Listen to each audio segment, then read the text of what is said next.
മത്സരശേഷം എല്ലാ പ്രോപ്പർട്ടികളും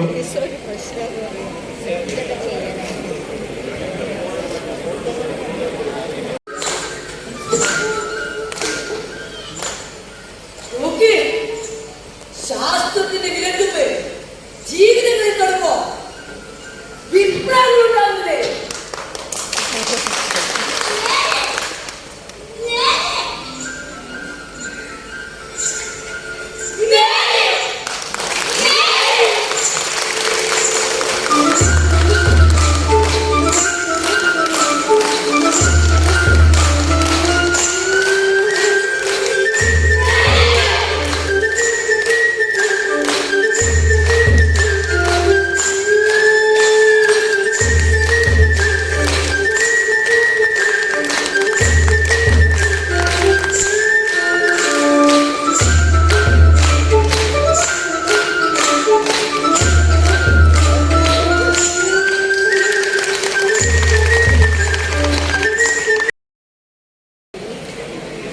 സുഹൃത്തുക്കളെ, ഞാൻ തൃശ്ശൂർ സംഗീത നാടക അക്കാദമി KT മുഹമ്മദ് സ്മാരക ഹാളിലാണ്.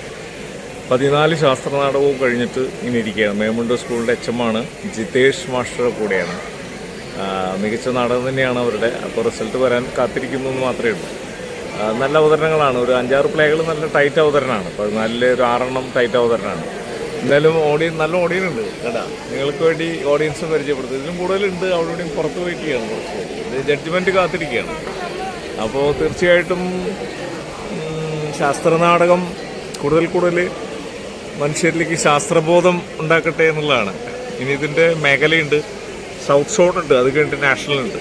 നല്ല കാര്യമാണത്. പ്രത്യേകിച്ച് അന്ധവിശ്വാസവും അയുക്തികതയും മണ്ടത്തരങ്ങളും പെരുകി ജീവിതത്തെ നിർണ്ണയിക്കുന്നത് ശാസ്ത്രബോധം അല്ല എന്ന് പറയുന്ന ഒരു വലിയ വിഭാഗം വർഗീയ ഫാസിസമൊക്കെ വളർന്നു വരുന്ന സമയത്ത് ശാസ്ത്രബോധം മാത്രമാണ് ഭൂമിയെ ഭരിക്കുന്നത്. അതിൻ്റെ ടെക്നോളജിയും അതിൻ്റെ സ്പീഡും കാര്യങ്ങളുമാണ്. അത് ഹെൽത്തി ആയിട്ട് മനുഷ്യവാസത്തിന് യോഗ്യമായ രീതിയിൽ ശാസ്ത്രബോധവും സാങ്കേതിക വിദ്യയുടെ അറിവും വിജ്ഞാനമൊക്കെ ഉപയോഗിച്ചുകൊണ്ട് ഹെൽത്തി ആയിട്ട് ജീവിതം ഉണ്ടാക്കുക എന്നുള്ളതാണ്. അല്ലെങ്കിൽ നമ്മൾ പഴയ കാളവണ്ടി യുഗത്തിലേക്ക് പോയിട്ടും അല്ലെങ്കിൽ അതിനേക്കാളും മുമ്പുള്ള പ്രാകൃത കമ്മ്യൂണിസം കുറച്ച് ഭേദമായിരുന്നു. പക്ഷെ പിന്നെ ഈ ഒരുപാട് അജ്ഞതയുടെ ഭാഗമായിട്ട് വന്ന ഒരുപാട് മണ്ടത്തരങ്ങളുണ്ട്. അതിൻ്റെ ഭാഗമായിട്ടുള്ള അനുഷ്ഠാനങ്ങളൊക്കെയാണ് വന്നിരിക്കുന്നത്. അതൊന്നല്ല നിർണ്ണയിക്കുന്നത്. കൊറോണ പീരീഡിൽ നമുക്കറിയാം എല്ലാ മതസ്ഥാപനങ്ങളും അടഞ്ഞു കിടന്നപ്പോൾ ഉണർന്നിരുന്നത് മാത്രം ലാബോറട്ടറികളാണ്. അത് മാത്രം വെച്ചുകൊണ്ട് അടുത്ത വർഷം ഒരു നാടകം എഴുതണം. ഓക്കെ, ജിതേഷ് മാഷെ കൊണ്ട് ഞാനത് ഗംഭീരമായിട്ടുള്ള ആൽബർട്ട് ഐൻസ്റ്റൈൻ്റെ EC/MC², അത് ജാപ്പാനിൽ പോയിപ്പോൾ ബോംബിട്ടതിൻ്റെ ഭാഗത്ത് പോയി പൊട്ടിക്കരയുന്ന ഐൻസ്റ്റൈനെയും തുടങ്ങിയിട്ടുള്ളൊരു പ്ലേയെ കുറിച്ച് ഞാൻ നേരത്തെ നമ്മുടെ മധുമാഷായിട്ട് ഷൊർണൂരത്തെ പൂക്കാശയുടെ ഒരു മധുമാഷായിട്ട് സംസാരിച്ച വിഷയം. അപ്പോൾ അതെല്ലാം ഈ ഒരു മൂഡാണ്. ജഡ്ജ്മെൻറ്റ് പറയാൻ പോവാണ്. എല്ലാവരും റിസൾട്ട് അറിയാനുള്ള തിരക്കിലാണ്ടിരിക്കണമെന്ന് അറിയാം. അപ്പോൾ അതുകൊണ്ട് നമ്മളിപ്പോൾ ചെയ്യാൻ പോകുന്നത് വെച്ചാൽ നമ്മൾ 3 ജഡ്ജസ് ഉണ്ടായിരുന്നു. 3 ജഡ്ജസ് അവരുടെ ഫീഡ്ബാക്ക് പറഞ്ഞതിന് ശേഷം റിസൾട്ട് അനൗൺസ് ചെയ്യുന്നതായിരിക്കും.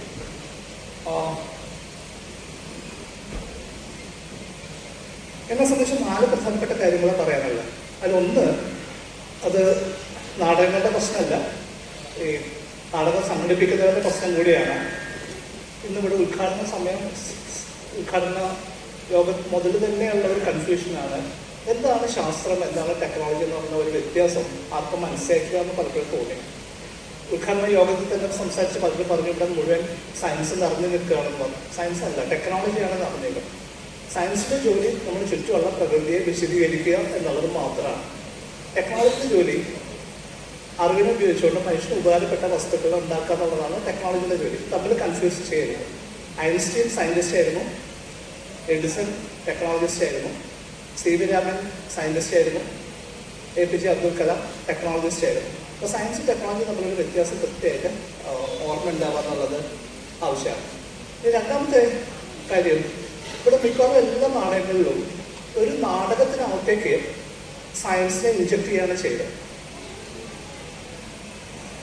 ഇപ്പൊ വേണ്ടത് ശാസ്ത്രത്തിനകത്തുള്ള ഡ്രാമ കണ്ടെത്താനുള്ള, സയൻസിന്റെ ഉള്ളിലുള്ള ഡ്രാമയെ പുറത്തു കൊണ്ടുവരാനായിട്ട് പറ്റണം. മൊത്തം ഫോർമാറ്റിനകത്ത് ഒരു നാടകം ആദ്യം തീരുമാനിക്കുക, അതിനകത്തേക്ക് കുറച്ച് സയൻസ് അങ്ങ് പമ്പ് ചെയ്ത് കയറ്റുന്ന ഒരു പ്രോസസ്സാണ് പലപ്പോഴും കണ്ടത്. പക്ഷെ സയൻസ് ഭയങ്കര ഫാസിനേറ്റിംഗ് ആയിട്ടുള്ള എന്റർപ്രൈസാണ്. സയൻസിനകത്ത് തന്നെ ഇഷ്ടംപോലെ ഡ്രാമയുണ്ട്.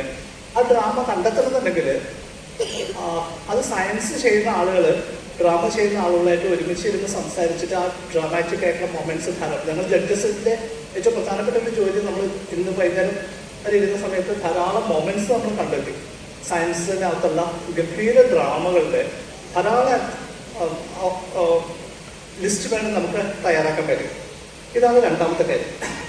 അതിന് മൂന്നാമത്തെ വളരെ പ്രധാനപ്പെട്ട ഒരു പോരായ്മ കണ്ടത്, ഒരു നാടകത്തിൽ പൂർണ്ണമായും മറ്റൊരു നാടകത്തിൽ ഭാഗികമായും ആദിമ നിവാസികളെ പോർട്രേറ്റ് ചെയ്ത രീതിയാണ്. ഞാൻ കാടിനെ കുറിച്ച് പഠിക്കുന്ന മനുഷ്യനാണ്, കാടിനെ കുറിച്ച് പഠിക്കുന്ന ശാസ്ത്രജ്ഞനാണ്. എനിക്ക് ഉറപ്പിച്ച് പറയാൻ പറ്റും, കേരളത്തിൽ ജീവിക്കുന്ന മനുഷ്യരിൽ ഏറ്റവും അറിവുള്ള മനുഷ്യർ കേരളത്തിൽ ജീവിക്കുന്ന ആദിമ നിവാസികളാണ്. ശാസ്ത്രം ഇനിയും അവർ പഠിപ്പിക്കാൻ വളർന്നിട്ടില്ല. ശാസ്ത്രം ഇപ്പോഴും അവരുടെ അടുത്ത് എന്തെങ്കിലും ഇങ്ങോട്ട് പഠിക്കാൻ പറ്റുമെന്ന് നോക്കിക്കൊണ്ടിരിക്കുകയാണ്. കേരളത്തിലെ എല്ലാ ആദിവാസി ഊരുകളിലും ഗവേഷകർ പോയിട്ട് നിങ്ങൾ ഉപയോഗിക്കുന്ന മരുന്ന് ഏതാണ്, നിങ്ങൾ കഴിക്കുന്ന ഭക്ഷണം ഏതാണ് എന്ന് അന്വേഷിച്ചുകൊണ്ടിരിക്കുന്ന കാലമാണ്. ശാസ്ത്രത്തിന്റെ അറിവിനെ മുൻനിർത്തി ആദിമ നിവാസികളെ നേരെയാക്കേണ്ട പ്രോജക്റ്റ് ദയവ് ചെയ്ത് ഏറ്റെടുക്കരുത്. ഏറ്റവും ഗംഭീരമായിട്ട് ജീവിക്കുന്ന, ഏറ്റവും നല്ല വായു ശ്വസിക്കുന്ന, ഏറ്റവും നല്ല ജലം ഉപയോഗിക്കുന്ന, നമ്മളൊക്കെ വണ്ടി പിടിച്ച് പോയിട്ട് കണ്ട് എന്ത് രസമുള്ള സ്ഥലം എന്ന് പറയുന്ന സ്ഥലത്ത് സ്ഥിരമായിട്ട് ജീവിക്കുന്ന, ഏറ്റവും ഗംഭീരമായിട്ടുള്ള ജീവിത രീതിയുള്ള, ഏറ്റവും നല്ല ആരോഗ്യമുള്ള, ഏറ്റവും നല്ല സംസ്കാരമുള്ള, ഈ ഒരു മനുഷ്യനെ പറ്റിക്കാതെ ജീവിക്കുന്ന, ഈ ഭൂമിയെ ഒരിത്തിരി പോലും നോവിക്കാതെ ജീവിക്കുന്ന ആ മനുഷ്യരെ ഒരു കാരണവശാൽ അപമാനിക്കരുത്. അത് വളരെ പ്രധാനപ്പെട്ട കാര്യം. അവസാനമായിട്ട് പറയാനുള്ള ഒരു കാര്യം, ഏറ്റവും അവസാനത്തൊരു ഡ്രാമ ഉണ്ടായിരുന്നു. സത്യത്തിൽ ആ ഡ്രാമ മൊത്തം നമ്മളെല്ലാം കണ്ട 14 നാടകങ്ങളിലും വളരെ സ്റ്റാൻഡ് ഔട്ട് ചെയ്തൊരു ഡ്രാമയായിരുന്നു. അത് നമ്മളെല്ലാവരും പ്രതീക്ഷിച്ച പോലെ, നമ്മൾ ജഡ്ജസ് എല്ലാവരും പ്രതീക്ഷിച്ച പോലെ തന്നെ സയൻസിന്റെ അകത്തുള്ള സംഘർഷങ്ങളെ ഗംഭീരമായിട്ട് മുന്നോട്ട് കൊണ്ടുവരാനായിട്ട് പറ്റിയ ഒരു ഡ്രാമയാണ്. ആ ഒരു ഡ്രാമ മാത്രമാണ് സയൻസിനകത്തുള്ള ഡ്രാമയെ കണ്ടെത്തിയ ഒരു ഡ്രാമ. നേരത്തെ പറഞ്ഞ പോലെ മറ്റു ഡ്രാമകളെല്ലാം തന്നെ ഡ്രാമയ്ക്കകത്തേക്ക് സയൻസ് ഇൻജക്ട് ചെയ്തപ്പോൾ ഈ ഡ്രാമ സയൻസിന്റെ ഉള്ളിലൊരു ഡ്രാമ കണ്ടുപിടിക്കാൻ പറ്റും. എനിക്ക് ഇത്രയാണ് കമന്റ്സ് പറയാനുള്ള എൻ്റെ സഹ ജഡ്ജസിന്.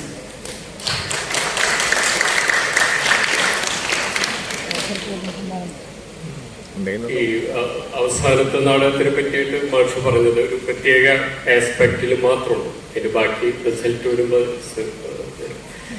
പക്ഷെ ഇതില് ഒന്നാമത് ഉള്ള കാര്യം, കുട്ടികളുടെ ഭാഗത്തു നിന്ന് അസാധാരണ ഒരു എഫർട്ട് എല്ലാം നടത്തുന്നത്.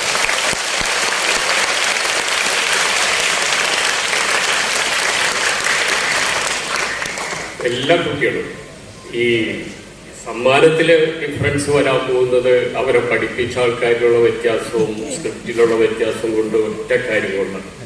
പെർഫോമൻസോ അതിനുള്ള ഡെഡിക്കേഷനോ ഹാർഡ് വർക്കോ നോക്കിക്കഴിഞ്ഞാൽ എല്ലാവരും ഒരേപോലെ. ഈ 14 ടീച്ചർ ഒരാളെ അതിൽ മാറ്റി നിർത്താൻ പറ്റില്ല. ഒരുപാട് സ്പാർക്കുള്ള കുട്ടികളെ എല്ലാ നാടകത്തിലുണ്ടായിരുന്നു, ഒരു നാടകത്തിലല്ല. പിന്നെ ഈ പറയുന്ന ഞങ്ങളെല്ലാവരും കൂടി ചർച്ച ചെയ്ത കാര്യങ്ങൾ തന്നെയാണ് സജീവ് സാറ് നേരത്തെ പറഞ്ഞത്. നമ്മളിപ്പോ എല്ലായിടത്തും നടക്കുന്നത് സ്വാഭാവികമായിട്ട് അത് അങ്ങനെ വരിക. നാടകം ചെയ്യുന്നവർ വരുന്നു, അവരതിലേക്ക് കുറച്ച് സയൻസ് ആഡ് ചെയ്യും, അതാണ് സംഭവിക്കുന്നത്. പക്ഷെ സയൻസിൻ്റെ ഉള്ളിലുള്ള ഒരു നാടകം കണ്ടെത്തി അത് അവതരിപ്പിക്കുകയാണ് വേണ്ടത്. അതാണ് സജീവ് സാറ് സൂചിപ്പിച്ചത്. അടുത്ത വർഷമെങ്കിലും നമ്മൾ അത്തരത്തിലുള്ളൊരു മാറ്റം സംഭവിക്കണം. പക്ഷെ എന്നിരുന്നാലും ഞാൻ പറയുന്നത് ഞങ്ങളെ സംബന്ധിച്ച് അസാധാരണമായിട്ടുള്ള എക്സ്പീരിയൻസ് ആയിരുന്നു. Thank you very much to you all. ആദ്യം തന്നെ ഈ നാടകം നമ്മൾ ആസ്വദിച്ചു. അപ്പോൾ നിങ്ങൾക്ക് എല്ലാവർക്കും നന്ദി പറയണം. ഈ ചെയ്ത ആളുകളും ഇതിൽ അഭിനയിച്ച ആളുകളും കൂടെ വലിയൊരു എഫേർട്ട് കാണാൻ പറ്റുന്നുണ്ട് നമുക്ക്. എത്ര ഒരു കൂട്ടം, ഒരു എൻസെമ്പിൾ, ഇത്രമാത്രം ആളുകൾ കൂടിച്ചേർന്ന് ചെയ്യുക എന്ന് പറഞ്ഞ കാര്യം, അതിന് നിങ്ങൾ തന്നെ അവർക്ക് വലിയൊരു കൈയോട് കൊടുക്കുക ചെയ്ത ആളുകൾ. അത് ആർക്കും രാവിലെ തൊട്ട് വന്നിരിക്കുന്ന ആളുകളുണ്ട് നമുക്കറിയാം. രാവിലെ മുതൽ ഇവിടെ വന്ന് നിന്നിട്ട് ഈ അവസാന സമയം വരെ ആ എല്ലാവരും കളയാണ്ട് നിങ്ങൾ ചെയ്യണത് എനിക്ക് വലിയ ഒരു തിയേറ്റർ പേഴ്സൺ എന്ന നിലയിൽ എനിക്ക് വലിയ ഇൻസ്പിറേഷൻ ആയിരുന്നു. Thank you so much for that. പിന്നെ കണ്ട ഒരു കാര്യം, നല്ല ഗംഭീര ആക്ടേഴ്സ്, നല്ല ടീം സ്പിരിറ്റ്, ഇതൊക്കെ നമുക്ക് എനിക്ക് തോന്നുന്ന നാടകവേദിക്കും, മലയാള നാടകവേദിക്കും, ഇന്ത്യൻ നാടകവേദിക്കും, ലോക നാടകവേദിക്കൊക്കെ വരാൻ പോകുന്ന നല്ലൊരു തലമുറയുടെ ലക്ഷണമാണ്.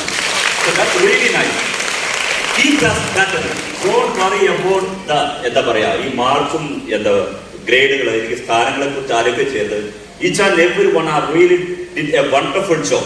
So thank you so much for this wonderful performances. And keep this energy with you. Come to the next year again. അടുത്ത വർഷങ്ങളും ഇതേ എനർജിയോട് കൂടി ഇതിലും നല്ല നാടകങ്ങൾ കാണാൻ ഇടവരുത്തട്ടെ എന്ന് എല്ലാവർക്കും ആശംസിക്കുന്നു.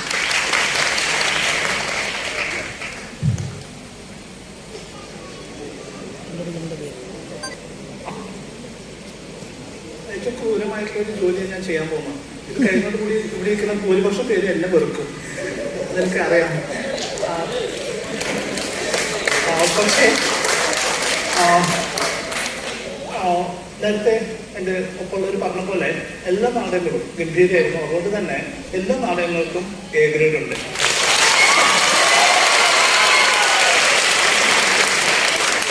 എല്ലാ നാടകങ്ങൾക്കും 80% മുകളിൽ മാർക്ക് എല്ലാ നാടകങ്ങൾക്കും കിട്ടിയിട്ടുണ്ട്.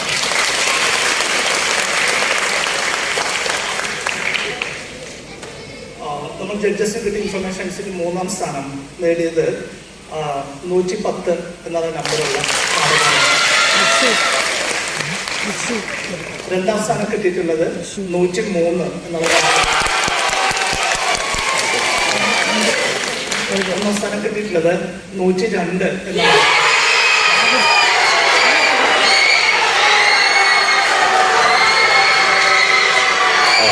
ഹലോ, ഈ ചിയറിംഗ്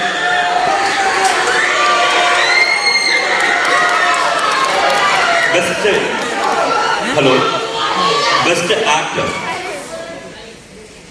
103. തല എന്ന നാടകത്തിലെ മുത്തുവായിട്ട് അഭിനയിച്ച ആള്.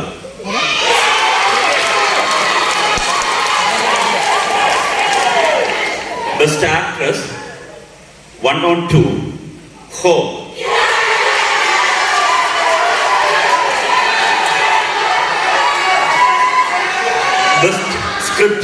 ബെസ്റ്റ് സ്ക്രിപ്റ്റ് എഴുതിയ സ്ക്രീൻ പ്ലേക്കുള്ള അവാർഡ് 102. To be continue.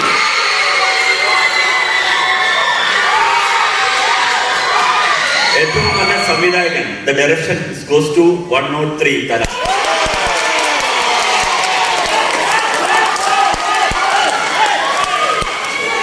ഒരു കാര്യം കൂടി അതിനോട് പറയട്ടെ, നിങ്ങൾ ബാക്കിയിരിക്കുന്ന ആളുകൾക്കൊക്കെ 0.5, 1 ചെറിയ നേരിയ വ്യത്യാസത്തിൽ അതൊക്കെ മാറിയിരിക്കുന്നത്.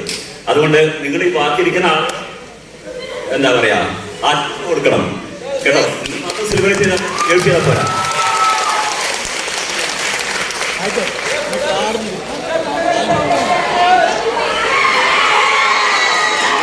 പാലക്കാട് ഫസ്റ്റ് വന്നു. പാലക്കാടിൻ്റെ അബീദ് ചെയ്ത നാടകമാണ്.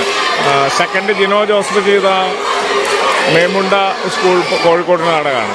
തേർഡ് തൃശ്ശൂർ ജില്ലയാണോ എന്നുള്ളത് തൃശ്ശൂരിൻ്റെ നാടകമാണോ? വൈശാഖ് ചെയ്തതാണ് തേർഡ് വന്നിരിക്കുന്നത്. ഓക്കെ.